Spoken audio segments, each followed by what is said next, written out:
Thank you to the National Pork Board for sponsoring today's video. I was feeling nostalgic for my Graham's breaded pork chops, but since I live across the country from my family and can't travel right now, I used pork as a passport to feel reconnected with my Polish and Czechoslovakia roots with today's breaded pork chops. I chatted with my Graham to get the basics of the recipe, then had my parents send me some fresh horseradish root from their garden to my kitchen in order to recreate a simple but delicious dish from my childhood to share with all of you.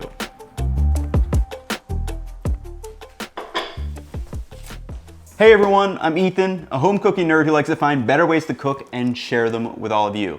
So we've covered a couple of my other family recipes, but another one of our favorites is my Graham's breaded pork chops. So what we're gonna do in this video is kind of cover the basics of how to cook better pork chops at home. Then I'll show you how to make fresh horseradish.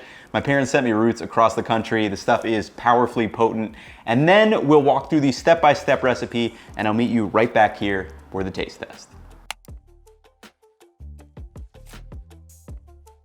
Since I haven't actually made these myself before, I called up my 92-year-old grandma to ensure that I was on the right path. And this recipe's basics are a classic 3-part breading of flour, egg and milk, and breadcrumbs that are then shallow fried in a pan. There's nothing too special about it, but you do need to nail the right amount of salt and making the pork chops tender. And don't let my gram find you serving her tough pork, or she'll tell you about it. Here is her talking about a less than stellar pork dish that she was given recently. I had a piece of pork. Yep. That I couldn't, it was so, tough. So it either wasn't cooked properly. Yep. Maybe one of these hurry up jobs. But oh my gosh, when I can't eat it, it's terrible, but I'm not picky. So to make Grandma Chlebowski happy, let's go over the basics. Number 1 is the seasoning, and it's the layering and timing of the salt which are the key.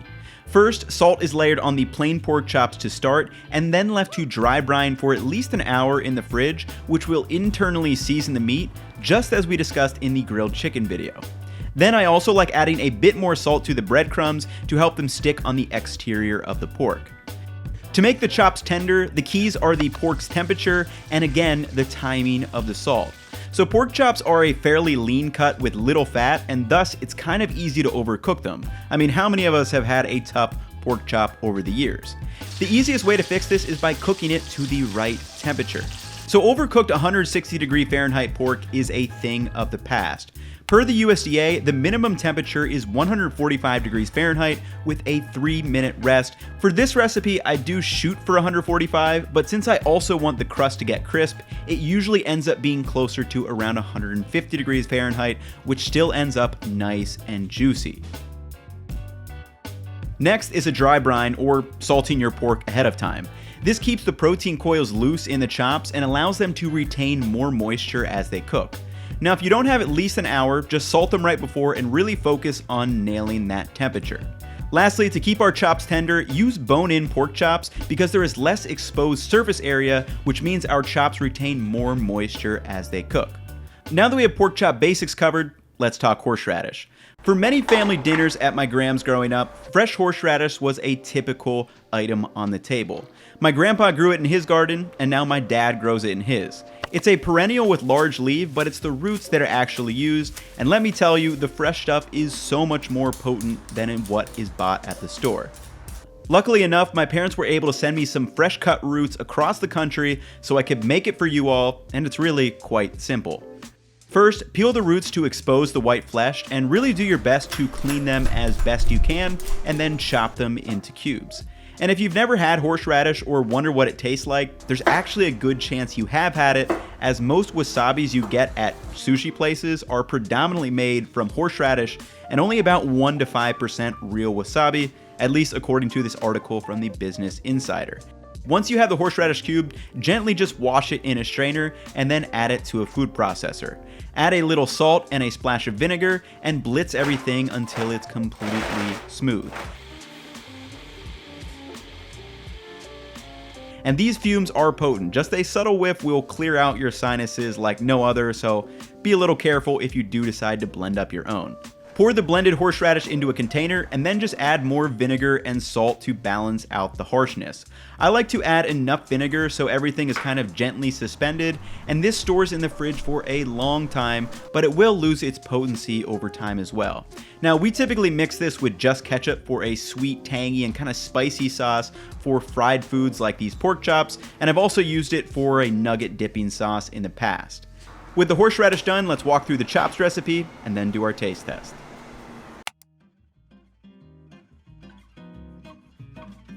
To start, generously sprinkle salt on both sides of the bone-in pork chops. In general, I like using 1.5% salt based on the weight of the meat. You just want to set these on a plate and leave them uncovered in the fridge for at least an hour. During this time is a great opportunity to prep any side dishes. For me, I decided to whip up a nice cucumber salad. All you have to do is chop up some cucumber, some red onion, and a bunch of dill, and just toss them all in a container.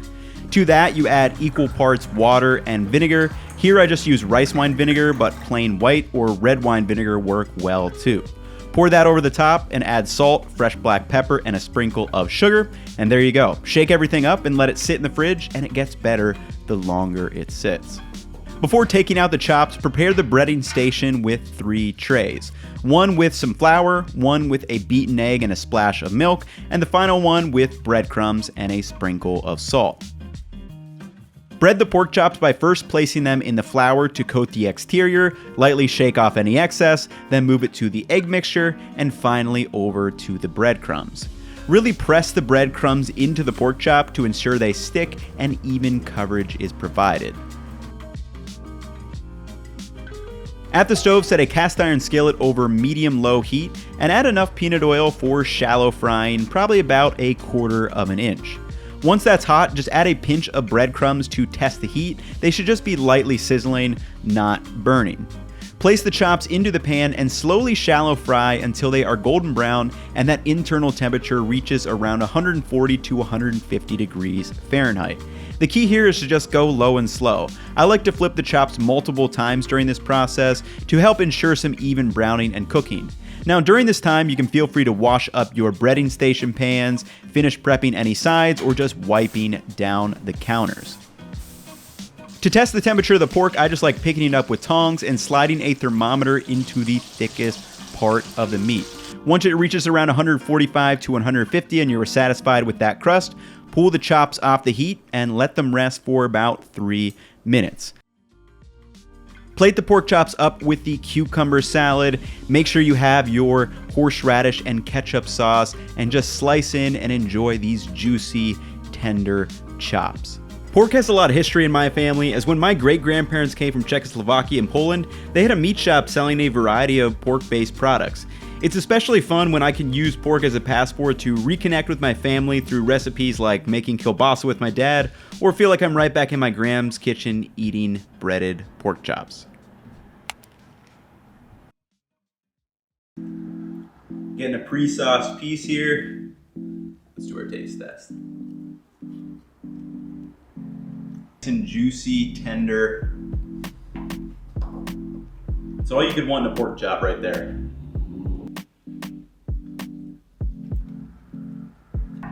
And just like that, I mean, it takes me back. It's just like those flavors you remember from growing up that are super nostalgic, you know, slightly crispy on the outside, nice and moist and juicy and tender, well seasoned with the salt and how we layered it.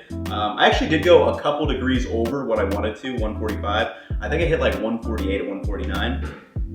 But still, really just gotta focus on the salt and the temperature, and you're gonna make some killer pork chops.